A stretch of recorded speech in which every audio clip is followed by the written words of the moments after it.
All right, I need this for my collection of Ghostbusters hard hats. And also, if you ever wanted to know how to write Ray Parker Jr. in Japanese, pretty sure this must be Ray Parker, because right there it's Jr. So, yeah, neat little item there. Okay, today is July the 6th, 2018.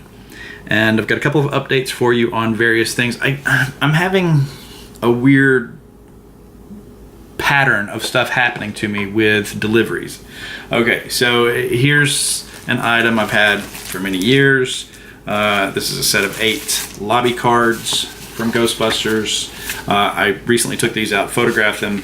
Imagery was so nice and bright and colorful on all of these. I thought, wow, I've had these for decades. And got them from a place called Rick's Movie Graphics, if I'm not mistaken. And then an auction popped up for the same thing, except instead of saying Ghostbusters across the bottom, it had it in a block to the side, and you could actually see slightly more of the photos. And I thought, yeah, what the heck? So I put in a minimum bid on it, and nobody else bid on it, so I won it. And then this package arrives, and I'm like, what's in this gigantic box? Well, they were supersized. So, same 8 images, but just slightly bigger. Then I ordered something from a toy company called Toy Wiz, and when it arrived, A, it was falling off the blister card, and B, it was the wrong thing.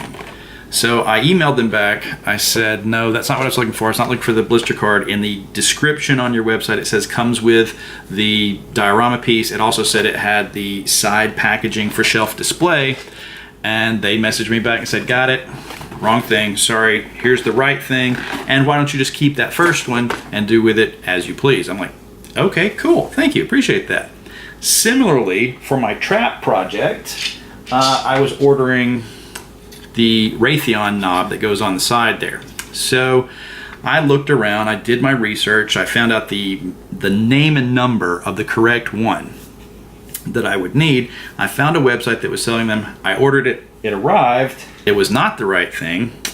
I had specifically ordered the 1P2B, and I got a 1K2B, which has this little skirt area there. Now this is the resin copy that was on Patrick's trap. You can kind of see there's this extra 1/8 of an inch of material there at the bottom.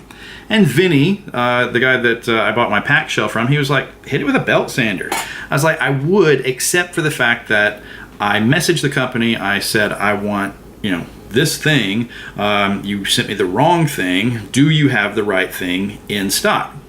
So I waited. It was 4th of July weekend. Never got an answer back from them. So I started looking around for somewhere else. Now the other thing was this 1K2B did not have the set screws in it. So I thought, man, I'm gonna have to go find tiny little screws. That's another expense. So I found a website that did have the 1P2Bs in stock, and they did come with the set screws. They also had the 1T2B, which has the white line on it. Now I had told myself I wasn't gonna order that because it was like 3 or 4 more times more expensive than the other knobs. But still, I was like, well, I'm gonna have to spend the money to get those. Oh, and the other thing was the place that sent me the skirted one by mistake, suddenly their listing for the non-skirted version disappeared off their website. So I was kind of worried, and I literally clicked on the order to get a 2-pack of these with set screws, and I went ahead and bought the more expensive one with the white line on it, and checked my email for confirmation, and there was the reply from the guy that sent me the skirted one. He goes, yeah, I've got 5 of those. I'll send you one. Don't even bother sending me the skirted one back, because it'll take as much to mail it back to me as it would cost me to resell it. So that actually is the correct one from the first place that I ordered it from, and it arrived with set screws in it, which was better than the skirted one. So anyway, long story short, that's a real Raytheon pointer knob on there, and I've got the resin ring to go around it that was on Patrick's. So I'll leave that intact, and if I want to, I can put the one with the white line on it and vary it up a little bit, and I got a couple of these that I guess I'm going to sell on eBay. And the funny thing is that before I did this kind of research, For this purchase, years ago, I bought some Raytheon knobs from a guy that I knew was a knowledgeable Ghostbusters seller, but he was selling off stuff he'd gotten by mistake that was way too large. So if anybody out there wants to make a supersized Ghostbusters ghost trap, let me know, because I've got your Raytheon knobs for that. I have 2 of them actually still. So I'll probably have to sell those at some point. Similarly, I was waiting on labels for the sides of my sniffer that I'd ordered from Mexico, and they were overdue. They were overdue by about 10 days. And I was talking to somebody that said he'd ordered them and his had not arrived, and I was really starting to freak out a little bit. I messaged the guy on Facebook, and he goes, yeah, here's a photo of me, with your package, with your address on it, dropping it off. And I was like, okay, that's kind of odd. Why not just get tracking confirmation? But again, it's coming from another country. It's coming from Mexico. I don't know how the rules are and everything. So I was just sort of determined to be patient about it. We were getting ready to go out of town on the 2nd. We were going to Hagee's Catfish Hotel in Shiloh, Tennessee, which was having their 80th anniversary, and it was an invitation-only event. My mom was on the invitation list, and she RSVP'd for 6 of us. So we were all bustling around, getting our showers and getting ready for the trip, and I guess nobody heard the door get knocked on, and we'd heard the dog barking, but she barks all the time anyway. She does this all day long. Somebody comes to the door, it just gets slightly worse.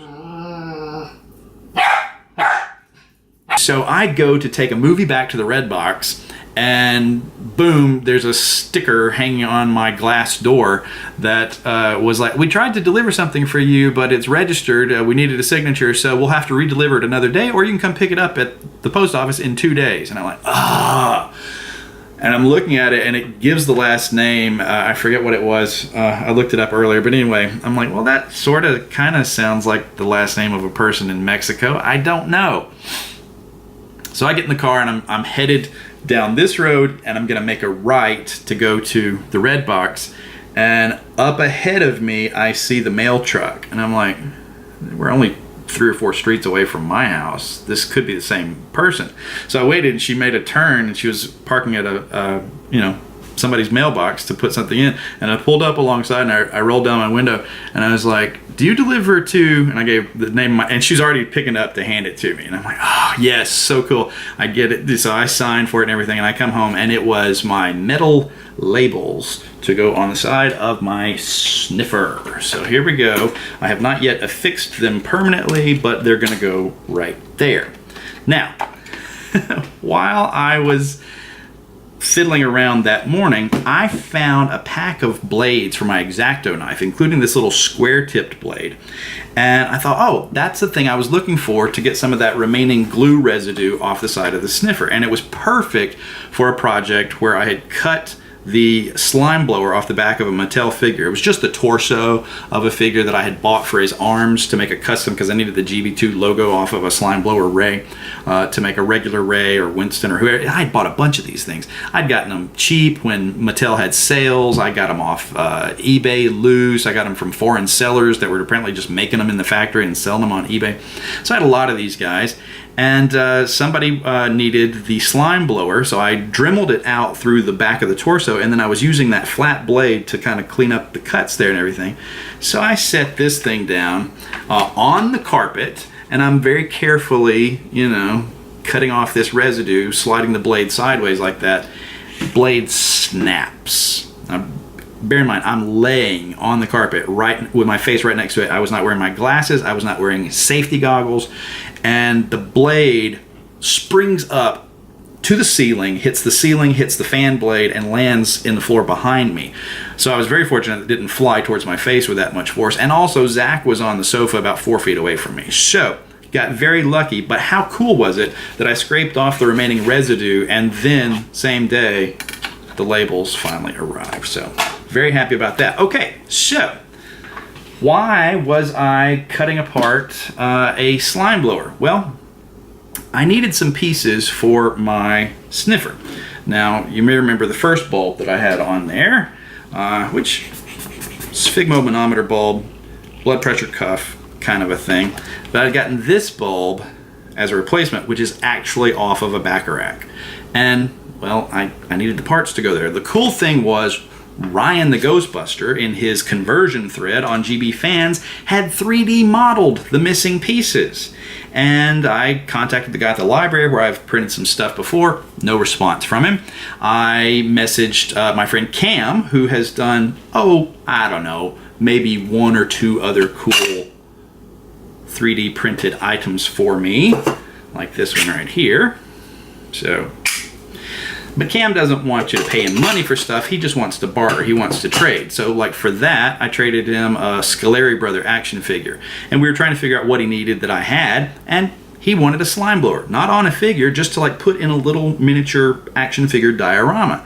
So I go searching through my parts bin, and here's like 3 or 4 torsos left over from action figures with slime blowers on them. So that was my trade. I traded the slime blower to Cam for these little red parts. And the cool thing was, in the thread, Ryan the Ghostbuster has one version linked to Thingiverse where he's got these. And then in the other correspondence that I've had with Ryan the Ghostbuster, he sends me his updated version, which is more rounded and everything. So I had a lot of flash to clean off of these, the support materials and everything. So the sniffer bulb that I had doesn't make the poofy, squiffy, squiffy noise like it does in the movie. So, moment of truth, let's see if we can put that piece there and this piece here. And thanks to Ryan the Ghostbuster's research and 3D modeling skills and Cam's 3D printing skills,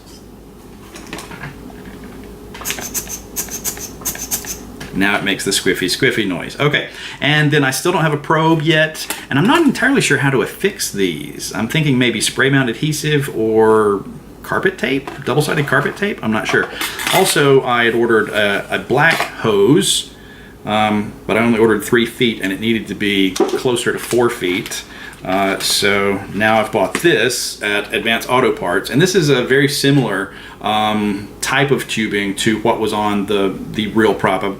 Again, Ryan the Ghostbuster has been very helpful in that research. And I've got a cool new reproduction label to print for right there, courtesy of Jacob Bartlett. So, leaps and bounds, this thing will eventually look very, very cool. Now, GhostTrap progress. As you can see, it's kind of been disassembled, and some pieces have been painted and reassembled and added and whatnot. I've got the wheels silver but with black hubcaps. I've got this piece dismantled at the moment. I completely disassembled, painted these separately, and reassembled them, but I retained Patrick's faux weld there with hot glue. And I've put my cartridge back together. Now right here on the front of the cartridge, you may can tell I took the piece of plastic off and I flipped it 180 degrees because you could kind of see it was the same amount over the line here as it was under the line here. It had just been put in the wrong way when the holes were drilled to contain these knobs and everything. So I said, well, I'm gonna take it off, I'm gonna putty it shut, I'm gonna flip it, and then I'm gonna retap the holes, and then that will be my new template when we go to metal on this and everything. So I didn't want, double sets of holes in there and what have you. So you can kind of see, after doing all of that, some of these holes don't quite line up, and some of them are darn near perfect in the same position. But I really wish the refrigerator would stop making that noise. Now, onto the cartridge. I've added these grills on the sides, and I've added a detail on the back of it, which is this little 15-pin D-sub connector. Now, the way I was able to put that on, I had to yank this piece off of it, and then actually work from the back side to get a lot of the holes drilled and everything, and countersunk the screws for it and everything, and then had to leave a notch here to put those two back together. So this is actually the first time that I've had all these parts put back together like this, and some things still need a coat of paint. I'm having a lot of difficulty with the humidity and the temperature outside, and this semi-flat black that I bought to match what Patrick had done. But at some point it occurred to me, I asked him what that was, and I bought the match when I thought I was just going to repaint the handle where it had scraped away. But then I decided to completely explode the thing, and I've painted each individual piece, and now I'm reassembling it. But this paint, oh man, it'll glitch and blob, and I'll sand it smooth and do another coat, and it'll glitch again, and it's just driving me crazy. I've been through 3 cans of it now. I bought everything they had at Advanced Auto Parts, which is the only place locally that sells it. And it's getting to be an expensive problem. I think the entire second can was wasted. I don't think anything that I'd get out of the second can's worth. But hopefully when the temperatures cool off, I will get a better application of paint on each part. The thing is, if I'm repainting every single part, I didn't need to match the paint, did I? I could have used a different coat of black that might have worked better. I don't know. So